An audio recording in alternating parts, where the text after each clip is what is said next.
अमेरिकी राष्ट्रपति Donald Trump ने एक बार फिर अपने आक्रामक अंदाज में ईरान को खुली चेतावनी देकर वैश्विक राजनीति में हलचल तेज कर दी।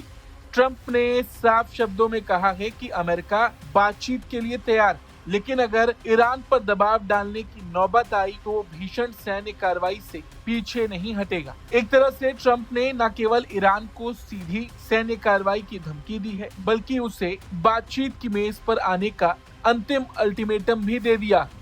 ट्रंप ने अपने बयान में कहा कि अमेरिका का एक विशाल नौसैनिक बेड़ा ईरान की दिशा में तेजी से बढ़ रहा है। इस बेड़े का नेतृत्व विशाल एयरक्राफ्ट कैरियर अब्राहम लिंकन कर रहा है। ट्रंप के मुताबिक ये बेड़ा न केवल वेनेजुएला की ओर भेजे गए बेड़े से कहीं बड़ा, बल्कि पूरी ताकत और स्पष्ट उद्देश्य के साथ आगे बढ़ रहा है। ट्रंप ने ये भी कहा कि जरूरत पड़ने पर यह बेड़ा बेहद कम समय में और जबरदस्त सैन्य ताकत के साथ अपने मिशन को अंजाम देने में सक्षम है। अमेरिकी राष्ट्रपति ने ईरान को चेताते हुए कहा कि अमेरिका का उद्देश्य युद्ध नहीं, बल्कि ईरान को बातचीत की मेज पर लाना है।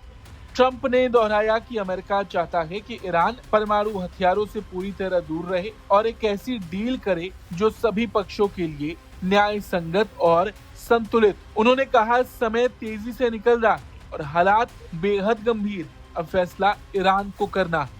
हालांकि ट्रंप ने अपने पुराने रुख को दोहराते हुए ये भी याद दिलाया कि उन्होंने पहले भी ईरान को डील करने का मौका दिया था, लेकिन तब तेहरान ने इसे नजरअंदाज कर दिया। इसके बाद ऑपरेशन मिडनाइट हैमर के तहत ईरान को भारी नुकसान उठाना पड़ा। ट्रंप ने चेतावनी भरे लहजे में कहा कि अगर हालात फिर बिगड़े तो अगला हमला पहले से कहीं ज्यादा विनाशकारी होगा। वहीं इस धमकी के जवाब में ईरान ने अमेरिका को साफ संदेश दिया।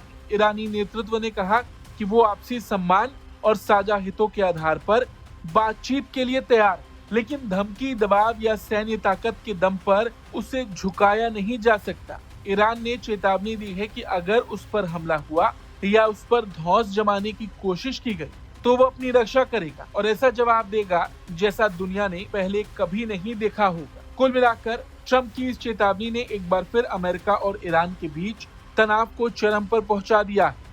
अब पूरी दुनिया की नजर इस बात पर टिकी है कि क्या ईरान बातचीत का रास्ता अपनाएगा या फिर दोनों देश के बीच टकराव और गहराएगा। Bureau report, Bharat.